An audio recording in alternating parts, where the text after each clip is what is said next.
Welcome to code यात्रा। Code यात्रा में आपका स्वागत है। लास्ट वीडियो में हमने कॉटलिन के लिए डेवलपमेंट एनवायरनमेंट सेटअप किया था और लास्ट में एक कोड के साथ अपने आईडी को चेक भी किया था कि वो प्रॉपर वर्क कर रहा है या नहीं। जैसे कि मैंने आपको लास्ट वीडियो में बताया था कि ये कोड जो है हम नेक्स्ट वीडियो में डिस्कस करेंगे डिटेल में। उस कोड को डिस्कस करने से पहले थोड़ा हम जानते हैं प्रोग्रामिंग लैंग्वेज के बारे में। प्रोग्रामिंग लैंग्वेज होती क्या है? जैसे कि हम जानते हैं कि कोई भी लैंग्वेज जो होती है वो एक कम्युनिकेशन का मीडियम होता है, जिससे हम अपनी बात दूसरों को समझाते हैं या दूसरे की बात हम खुद समझ सकते हैं। जैसे आप मेरी वीडियो अभी देख रहे हैं, तो मैं जो हिंदी में बात कर रहा हूँ, जो कुछ बताने की कोशिश कर रहा हूँ, अगर आप हिंदी जानते हैं तो आप उसको अच्छी तरीके से सुन के समझ पा रहे होंगे। लेकिन कंप्यूटर के केस में ऐसा नहीं होता। कंप्यूटर हमारी भाषा नहीं जानता। कंप्यूटर कौन सी भाषा जानता है? कंप्यूटर जानता है binary language. Binary language machine language है, जो कि हम ह्यूमन ना तो पढ़ सकते हैं ना लिख सकते हैं। तो फिर हम कंप्यूटर को अपनी भाषा समझाएंगे कैसे, अपनी बात उसको बताएंगे कैसे, उसको कोई इंस्ट्रक्शन या कमांड कैसे देंगे? इसके लिए हमें ज़रूरत होती है प्रोग्रामिंग लैंग्वेज की। अब प्रोग्रामिंग लैंग्वेज कैसे लिखते हैं? जिस तरह से हमारी भाषा होती है इंग्लिश, हिंदी, इंग्लिश, या फिर आपकी कोई रीजनल भाषा मराठी, बंगाली, गुजराती, उन सब के कुछ बुक्स होते हैं। उस बुक्स में हर एक वर्ड्स के मतलब होते हैं। ठीक इसी तरीके से प्रोग्रामिंग लैंग्वेज भी लिखी जाती है और उसमें हर एक चीज़ का एक मतलब होता है। कुछ इंस्ट्रक्शंस होते हैं, कुछ रूल्स होते हैं। अब हमें उस रूल्स को फॉलो करते हुए कुछ इंस्ट्रक्शंस देने होते हैं कंप्यूटर को, तब जाके कंप्यूटर से हम अपना काम करवा पाते हैं। अब हम कॉटलिन सीख रहे हैं। कॉटलिन जो है वो जावा प्लेटफॉर्म बेस्ड है, इसलिए इसको जावा के लैंग्वेज में लिखा गया है।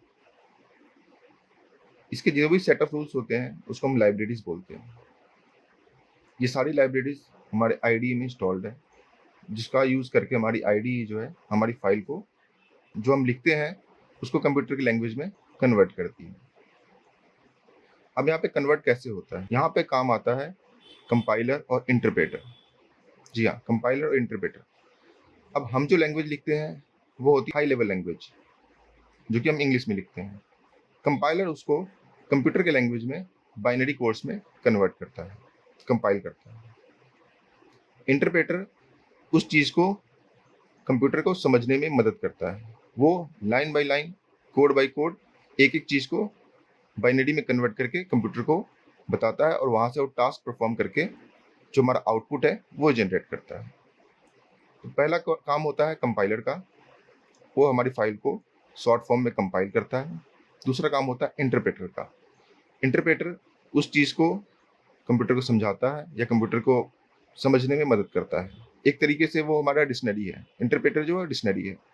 कंपाइलर ने जो फाइल कंपाइल की है, कंप्यूटर इंटरप्रेटर की मदद से उस फाइल को समझता है, क्योंकि उसे हमारी लैंग्वेज नहीं आती है। तो वो उस बाइनरी कोड को समझता है कि आखिर इसमें इंस्ट्रक्शंस क्या हैं। चलिए आइए देखते हैं कॉटलिन में इंस्ट्रक्शंस कैसे देते हैं। कॉटलिन में इंस्ट्रक्शंस देने के कुछ तरीके हैं, जिसे हम फंक्शन या मेथड्स बोलते हैं, जो बेसिक इंस्ट्रक्शंस होते हैं। अब एक इंस्ट्रक्शन के अंदर भी बहुत सारे इंस्ट्रक्शन हो सकते हैं। इंस्ट्रक्शन जो है वो 3 स्टेप में फॉलो करता है। पहला होता है इनपुट, दूसरा प्रोसेस, तीसरा होता है आउटपुट। सपोज अगर आपको ऑफिस जाना है, स्कूल या कॉलेज कहीं भी जाना है, तो जाना जो है आपका इनपुट है, क्योंकि आपको वहाँ जाना है। जाने का जो प्रोसेस है, आप बस लेते हैं, अपनी कार से जाते हैं, अपनी बाइक से जाते हैं, मेट्रो से जाते हैं, किस रोड से जाते हैं, कौन सा शॉर्टेस्ट रूट लेते हैं, ये आपका प्रोसेस है। ये सारे इंस्ट्रक्शंस होते हैं, ये आपको फॉलो करते हुए जाना है। जब हम रोड पे चलते हैं तो बहुत सारे इंस्ट्रक्शंस होते हैं, हमें कहाँ ट्रैफिक पे रुकना है, कब ट्रैफिक ओपन होकर चलना है, ये सारे इंस्ट्रक्शंस होते हैं। जैसे आप घर से निकल जाना आपका इनपुट है, घर से निकल के आप जा रहे हैं, ये आपका प्रोसेस है, पहुंच गए आप, ये आपका आउटपुट है। अब इस चीज़ को, इंस्ट्रक्शन को हमें कॉटलिन में कैसे लिखेंगे? कॉटलिन में इंस्ट्रक्शन लिखने का जो तरीका होता है वो बड़ा ही सिंपल है। हम कुछ इस तरीके से कॉटलिन में इंस्ट्रक्शन लिखते हैं। कॉटलिन के इंस्ट्रक्शन में सबसे पहले हम लिखते हैं फन, स्पेस दे के लिखते हैं नाम। फन का मतलब होता है फंक्शन और नेम का मतलब होता है उस फंक्शन, उस प्रोसेस, उस मेथड का नाम। नाम देना बहुत ही ज़रूरी है, क्योंकि अगर हम नाम नहीं देंगे तो कंप्यूटर को हम बता नहीं पाएंगे कि आपको कौन सा फंक्शन कब परफॉर्म करना है, क्योंकि कंप्यूटर को हमें बताना पड़ेगा कि किस फंक्शन को किस टाइम पे परफॉर्म करना है। क्योंकि अगर हमारे पास 1000 फाइलें हैं, थाउजेंड्स ऑफ कोड्स हैं, कंप्यूटर को नहीं पता कि कौन से फंक्शन को किस टाइम पे पहले या लास्ट में कब परफॉर्म करना है। ये हम उसे नाम के साथ ही कॉल करके बताते हैं कि आपको किस टाइम पे कौन से फंक्शन को परफॉर्म करना है। उसके बाद हम देते हैं इनपुट आर्गुमेंट। इनपुट आर्गुमेंट का मतलब है, अगर हमें सिस्टम को कुछ पहले से ही कुछ आर्गुमेंट या कुछ इनपुट प्रोवाइड करना है, हम उसे यहाँ पे देते हैं। उसके बाद हम कर्ली ब्रेसेस स्टार्ट करते हैं और कर्ली ब्रेसेस क्लोज। इन दोनों कर्ली ब्रेसेस के बीच में जो हम कोड लिखते हैं वो होता है हमारा एक्चुअल इंस्ट्रक्शन। इस कोड पे हम लिख के बताते हैं कि प्रोसेस क्या करना है और किस तरीके से करना है। ये जब पूरा एक साइकिल कंप्लीट होता है तब जाकर के हमारा एक आउटपुट जनरेट होता है। चलिए, ये तो हमने देख लिया कि फंक्शन क्या होता है। अब ये सारे जो फंक्शंस होते हैं कंपाइल कैसे होते हैं, कॉटलिन के सिस्टम में सारे वर्क कैसे करते हैं, चलिए वो देख लेते हैं। तो सबसे पहले तो हमें कॉटलिन का एक एंट्री पॉइंट, अब जैसे कॉटलिन को क्या पता कि हमें कब कौन सा फंक्शंस परफॉर्म करना है, तो इसके लिए कॉटलिन को बताना पड़ता है कि आपको कहाँ पे एंट्री है और कहाँ से एग्जिट। हो सकता है आपके प्रोग्राम में 100, 200, 500 फाइल हो, 1000 से ज़्यादा फंक्शंस हो, लेकिन कॉटलिन को क्या पता कि कौन सा फंक्शन पहले परफॉर्म करना है। इसके लिए एक रूल जो है वो कॉटलिन में पहले से ही लिखा हुआ है। वो रूल ये है कि कॉटलिन को ये मेन फंक्शन जहाँ भी मिलेगा, कॉटलिन वहीं से फाइल को रीड करना स्टार्ट करेगा। मतलब जहाँ पे ये मेन फंक्शन मिलेगा, कॉटलिन सिर्फ इसको रीड करेगा और इसके अलावा वो जितने फाइल्स होंगे उसको वो स्किप कर जाएगा। और ये वो सिर्फ मेन फंक्शन को रीड करेगा और इससे जितने लिंक्ड फंक्शन होंगे या जितने भी फाइल्स इसके थ्रू लिंक होंगे वो सिर्फ उसको ही एग्जीक्यूट करेगा, बाकी वो किसी चीज़ को नहीं देखेगा। अब ये एंट्री पॉइंट भी अब दो तरीके से लिख सकते हैं। एक तो है जैसा कि आप पहले देख पा रहे हैं आर्गुमेंट के साथ, और दूसरा है विदाउट आर्गुमेंट के साथ। जो आर्गुमेंट के साथ है इसमें हम कुछ आर्गुमेंट दे सकते हैं सिस्टम को पहले से ही मेन फंक्शन में, और दूसरा है विदाउट आर्गुमेंट। ये दोनों ही तरीके से आप कॉटलिन को उसका एंट्री पॉइंट दे सकते हैं। आपके पूरे प्रोग्राम में मेन फंक्शन सिर्फ एक ही हो सकता है। अगर आपने दोनों मेन फंक्शन लिख दिए, सपोज आपके फाइल में दो मेन फंक्शन है, एक विदाउट आर्गुमेंट और एक विद आर्गुमेंट, तो कॉटलिन को क्या पता कौन से मेन फंक्शन को उसको पहले परफॉर्म करना है और किसको वो स्किप करना है। तो वो क्या करेगा, अगर आपके फाइल में दो मेन फंक्शन है तो जो आर्गुमेंट के साथ है ये उसको पिक करेगा और दूसरे को वो स्किप कर जाएगा। एक चीज़ और भी है, ये जो मेन फंक्शन है ये केस सेंसिटिव है। अगर आपने इसको कैपिटल में लिख दिया तो कॉटलिन इसको बिल्कुल भी नहीं पहचानेगा। इसके लिए आपको स्मॉल केस में ही लिखना जरूरी है। चलिए आइए कोड एडिटर पे समझते हैं ये कैसे वर्क करता है। जैसा कि मैंने आपको बताया कि कॉटलिन दो तरीके से मेन फंक्शन को रीड करता है। पहला होता है विद आर्गुमेंट, दूसरा होता है विदाउट आर्गुमेंट। यहाँ पे हमारे पास दोनों ऑप्शन हमने लिख दिए हैं। हमने एक ही फाइल के अंदर ये दोनों फंक्शन डिफाइन कर दिए हैं। चलिए रन करके देखते हैं आखिर इन दोनों में से कौन सा फंक्शन रन करता है। चलिए रन करते हैं।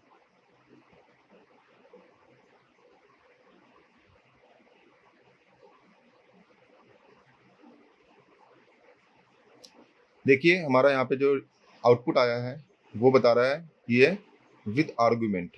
इसका मतलब जो फर्स्ट है इसके थ्रू ये प्रिंट हो रहा है। अब ऐसा बिल्कुल भी नहीं है कि हमने इसको पहले लिखा है इस वजह से इसको पिक किया है। चलिए इसको हम इसके पोजीशंस को चेंज कर देते हैं और तब देखते हैं क्या यह तब भी सेम वर्क कर रहा है।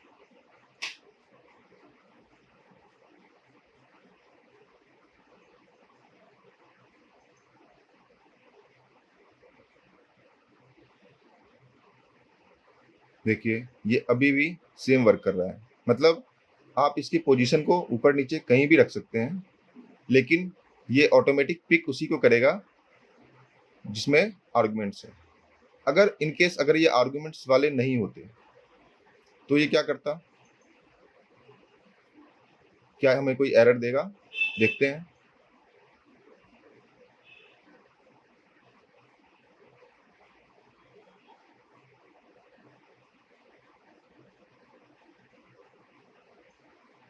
देखिए कोई एरर नहीं आया, इसका मतलब कि मेन फंक्शन वो प्रॉपरली रीड कर रहा है और इसे कहीं भी कोई दिक्कत नहीं मिल रही है।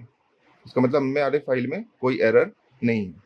लेकिन अगर इस मेन फंक्शन का नाम चेंज कर देते हैं, main1 कर देते हैं, और तब देखते हैं क्या अभी भी ये हमें कुछ आउटपुट देगा।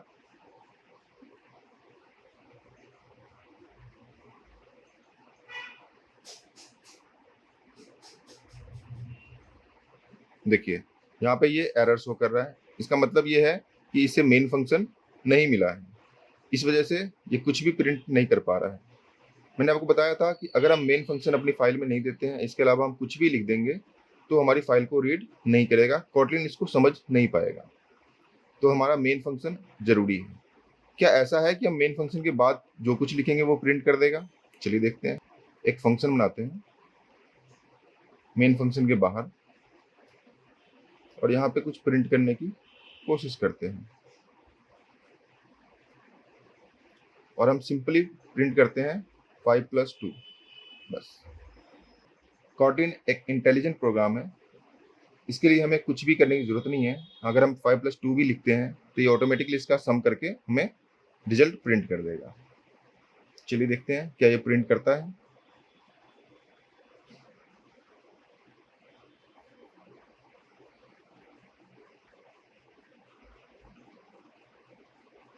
देखिए इसने कुछ भी प्रिंट नहीं किया, इसका मतलब ये है कि ये मेन फंक्शन से बाहर हम कुछ भी लिखते हैं ये उसको रीड नहीं करता है। तो ये रीड कब करेगा और कैसे करेगा? इसके लिए हमें इस फंक्शन को अपने मेन फंक्शन में कहीं ना कहीं इसको लिंक करना ही होगा, बताना होगा कि हमें इस फंक्शन को भी रन करना है। हम मेन फंक्शन के अंदर कहीं भी जाकर के हम इसको कॉल कर सकते हैं। जैसा कि मैंने आपको बताया था, कोई भी इंस्ट्रक्शन जो होता है उसका पहला पार्ट होता है फन, फन का मतलब होता है फंक्शन, दूसरा पार्ट होता है उसका नाम। यहाँ पे जो सम है ये इसका नेम है, और ये जो होता है ये फंक्शन का कंस्ट्रक्टर होता है। ये हमें लिखना जरूरी है, अगर ये नहीं लिखेंगे तो वो फंक्शन नहीं होगा। और इस करली ब्रेसेस के अंदर जो कोड है ये हमारा इंस्ट्रक्शन है। अभी इंस्ट्रक्शन क्या है? इंस्ट्रक्शन ये है कि आप प्रिंट करें 5+2 को। इसका मतलब 5 और 2 का जो सम है उसको प्रिंट करना है। चलिए इसको कॉल करते हैं। कॉल करने के लिए हमें पूरा लिखने की बिल्कुल भी जरूरत नहीं है, क्योंकि हमने इस फंक्शन का नाम दिया हुआ है।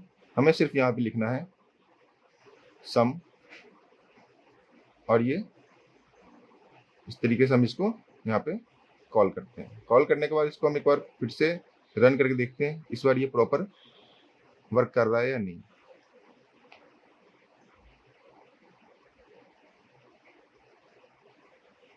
देखिए यहाँ पे पहले तो इसने ये लाइन प्रिंट किया, दूसरे नंबर पे जब ये आया तो यहाँ पे इसे मिला सम, उसको इसने पूरे फाइल में ढूंढा, उसको सम यहाँ नीचे मिल गया। जब इसने सम को कॉल किया तो उसने इस लाइन को प्रिंट किया 5+2 7। देखिए यहाँ पे हमारा पूरा कोड रन हो गया है और यहाँ पे हमें आउटपुट भी मिल गया है।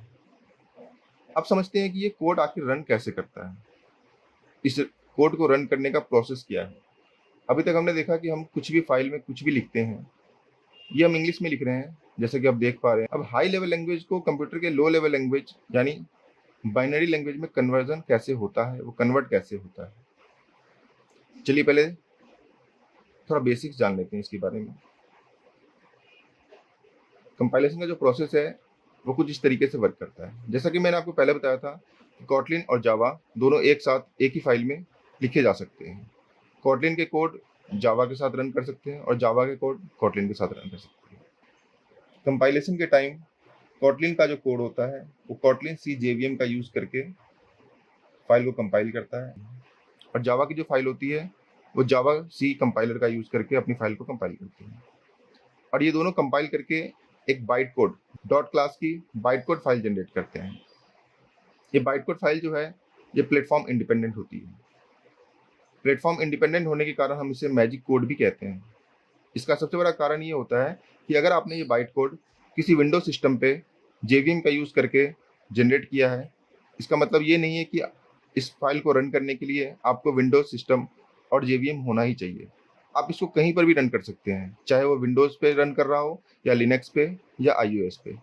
जेवीएम जहाँ भी अवेलेबल होगा, आप इस कोड को वहाँ पे रन कर सकते हैं। और इसकी सबसे बड़ी खासियत ये है कि इसका आउटपुट कहीं पर भी चेंज बिल्कुल नहीं होता। मतलब अगर आप विंडोज सिस्टम पे आपने कोई बाइट कोड जनरेट किया है, तो उसका आउटपुट विंडोज सिस्टम पे भी वही होगा जो आईओएस और लिनक्स पे होगा। बाइट कोड जनरेट करने के जो प्रोसेस होता है उसको हम बोलते हैं कंपाइलेशन, जो कि हम कॉटलिन सी, जेवीएम या फिर जावा सी कंपाइलर के यूज़ करके हम बाइट कोड जनरेट करते हैं।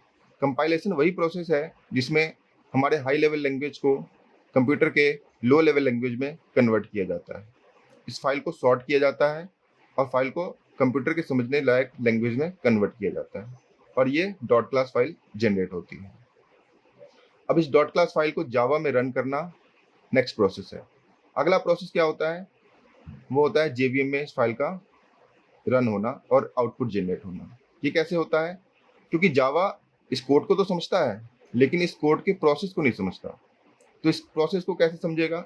इसके लिए हमें ज़रूरत होती है कॉटलिन रन टाइम की। कॉटलिन रन टाइम क्या करता है? वो जावा को ये समझने में मदद करता है कि ये जो प्रोसेस है, ये जो इंस्ट्रक्शन है, उसका मतलब क्या है, उसे करना क्या है। क्यों? क्योंकि ये बाइट कोड जो बाइनरी में है, वो जेवीएम अच्छी तरह समझ पाता है, लेकिन उस कोड के पीछे के प्रोसेस को नहीं समझ पाता। तो कॉटलिन रन टाइम जो है, उसका इंटरप्रेटर का काम करता है, जो जावा के साथ मिल करके उस फाइल के आउटपुट को जनरेट करता है। इस तरीके से हमारा जो है आउटपुट वो जनरेट होता है। चलिए आइए इसको कोड एडिटर पे समझते हैं कि आखिर ये प्रोसेस कैसे वर्क करता है। ये हमारी फाइल है जो अभी हम देख रहे थे। जब हमने यहाँ पे रन किया तो हमारा ये आउटपुट आया, लेकिन इस आउटपुट के पीछे एक प्रोसेस वर्क हुआ। उस प्रोसेस में जैसा कि आपने देखा एक डॉट क्लास फाइल बनती है। आखिर वो डॉट क्लास फाइल है कहाँ पे? चलिए देखते हैं। हमारे इस प्रोजेक्ट में आप देख पा रहे हैं कि यहाँ पे कुछ एक्सटर्नल लाइब्रेरीज होती है। यहाँ पे ही आप देख पा रहे हैं जावा जेडीके जो हमने इंस्टॉल किया था अपना जेवीएम, वो भी यहाँ पे दिख रहा है आपको। और एक दूसरी फाइल हमें दिख रही है कॉटलिन जावा रन टाइम की। ये एक एक्सटर्नल लाइब्रेरीज जो है, ये लाइब्रेरीज हमारी कोड को कन्वर्जन और कंपाइलेशन का काम करता है। जब हम कंपाइल करते हैं तो इस कोड को मशीन कोड में कन्वर्ट करने के लिए इसी लाइब्रेरीज की ज़रूरत होती है। चलिए देखते हैं। यहाँ देखिए आपको बहुत सारे कंपाइलर मिल जाएगा, जावा कंपाइलर यहाँ देखिए आपको मिल जाएगा। इन कंपाइलर्स का यूज़ करके हमारे कोड को, जो हमारा आईडी है, वो कंपाइल करता है और उसे एक बाइट कोड में जनरेट करता है। वो बाइट कोड कहाँ पे है? बाइट कोड हमें मिलेगा इस डॉट आइडिया फोल्डर में, आउट में, और यहाँ देखिए आपको एक डॉट क्लास फाइल की फाइल मिल गई। ये डॉट क्लास फाइल जो है, ये हमारी कंपाइल्ड फाइल है। जैसा कि हम देख पा रहे हैं, हमने यहाँ पे 2 फंक्शन लिखे थे। देखिए इसको सॉर्ट करके डॉट क्लास फाइल में हमें कंपाइल्ड कोड मिल रहा है। ये कंपाइल्ड कोड हमें नहीं दिखेगा, क्योंकि हमें जो है ये सिर्फ कंपाइल्ड फाइल यहाँ दिख रही है। जो कोड है वो जब इंटरप्रेटर के पास जाएगा जेवीएम में और कॉटलिन जावा रन टाइम के साथ उसका आउटपुट जनरेट होगा, ये कोड सिर्फ जेवीएम में रन करेगा। लेकिन अगर हमें इसको देखना हो कि इसमें कोड को कौन से कोड को कंपाइल किया गया है, तो हम इसको देख सकते हैं इजीली। उसके लिए हमें करना कुछ नहीं है, हमें यहाँ टूल्स पे जाना है। यहाँ देखिए आपको एक कंपाइलेशन का ऑप्शन आएगा, डीकंपाइल टू जावा। इस तरीके से कन्वर्ट हो जाती है। अब आपको समझ में आ गया होगा कि ये मैकेनिज्म कैसे वर्क करता है। चलिए नेक्स्ट वीडियो में हम देखेंगे डेटा स्ट्रक्चर के बारे में। इस वीडियो को कुछ ज़्यादा लंबा नहीं करते हुए मैं यहीं पे वीडियो क्लोज करता हूँ। नेक्स्ट वीडियो में हम डिस्कस करेंगे डेटा स्ट्रक्चर। अगर अभी तक आपने मेरा वीडियो सब्सक्राइब नहीं किया है तो प्लीज़ इसको लाइक कीजिए, सब्सक्राइब कीजिए, शेयर कीजिए। अगर आपको कोई कमेंट है तो आप मुझे कमेंट करके बता सकते हैं। कोई प्रॉब्लम है तो आप उसके लिए मुझे मेल कर सकते हैं। थैंक्स फॉर वॉचिंग कोड यात्रा।